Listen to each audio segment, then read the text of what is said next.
பல லட்சம் அரசு ஊழியர்களுக்கு ஆனந்த கண்ணீர். மத்திய அரசின் மிகப்பெரிய முடிவு, இனி நிம்மதி. மத்திய அரசு மூலம் இந்த மாதம் உயர்த்தப்பட உள்ள அகவிலைப்படியுடன் 18 மாதங்களுக்கான டிஏ அரியர் வழங்கப்படலாம் என்றும் கூறப்படுகிறது. சீனியர் ஊழியர்களுக்கு சுமார் 1.90 லட்சம் ரூபாய் வரை நிதி ஒதுக்கப்படலாம் என்றும் கூறப்படுகிறது. கிட்டத்தட்ட 2 கோடி குடும்பங்களுக்கு இதனால் நேரடி பலன் கிடைக்கும் என்று கூறப்படுகிறது. ஏற்கனவே மத்திய அரசு ஊழியர்களுக்கு இந்த ஆண்டு டிஏ உயர்வு 4% செய்யப்படுவதாக அறிவிக்கப்பட்டு உள்ளது. அதன்படி 46% உள்ள டிஏ 50 உயர்ந்துள்ளது. இந்த வருடம் ஜூலை மாதம் வரும் முன் மீண்டும் அகவிலைப்படி உயர வாய்ப்புள்ளதாக கூறப்படுகிறது. இந்த அகவிலைப்படி ஜனவரி மாதம் அமலுக்கு வரும். கடந்த ஜனவரி முதலான அகவிலைப்படி உயர்வின் நிலுவை தொகை உட்பட 18 மாத நிலுவை அரியர் பட்ஜெட்டிற்கு முன் திறக்கப்படலாம் என்று கூறப்படுகிறது. இதுபோக இன்னொரு பக்கம் புதிய பென்ஷன் திட்டத்தில் மாற்றங்கள் ஏற்படுத்த மத்திய அரசு செய்துள்ளதாக தகவல் வெளியாகி உள்ளன.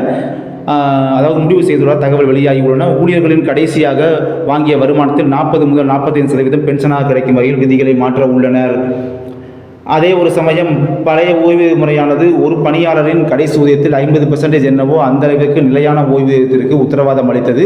இப்போது புதிய முறையால் கடைசி ஊதியத்தில் 38% என்னவோ அந்த அளவிற்கு மட்டுமே ஓய்வூதியம் கிடைக்கிறது. இந்த நிலையில் தான் புதிய பென்ஷன் திட்டத்தில் மாற்றங்களை ஏற்படுத்த மத்திய அரசு முடிவு செய்துள்ளதாக தகவல்கள் வெளியாகி உள்ளன. ஊழியர்கள் கடைசியாக வாங்கிய வருமானத்தில் 40 முதல் 45% பென்ஷனாக கிடைக்கும் வகையில் விதிகளை மாற்ற உள்ளனர்.